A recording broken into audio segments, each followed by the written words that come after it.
Mheshimiwa Dr. Samia Suluhu Hassan daima anatuambia mambo matano kuyazingatia.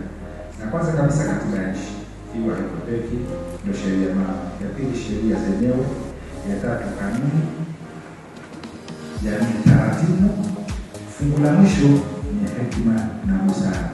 Na ya pili sharpness, respond, kwa kuna mambo yanatokea haraka hasa katika Israeli yanatokea haraka time to respond. Kidogo tunatakiwa tuongeze speed ya respond. Kila tukikaa tuendelee, kila mmoja kwa eneo lake tuendelee kusoma zaidi, tuendelee kujisomesha zaidi, tuendelee kupata maarifa zaidi. Uongozi mkuu wa wizara tayari mimi na naibu waziri wawili, katibu mkuu wawili, naibu katibu mkuu mmoja, uongozi wa juu pamoja na wakurugenzi kama wajiri wenu tayari kushirikiana.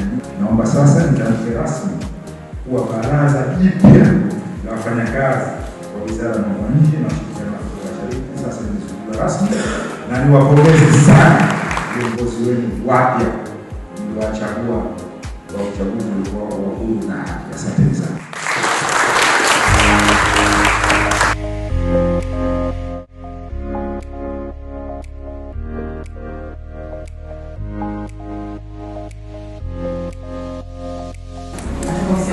Idara ya kazi makao makuu Dodoma. Idara yetu ina majukumu mengi, lakini miongoni mwa majukumu yake ni kusimamia uanzishaji wa vyombo vya ushirikishaji wa wafanyakazi mahali pa kazi. Naitwa ndugu Frank Mdina kwa Wizara ya Mkati.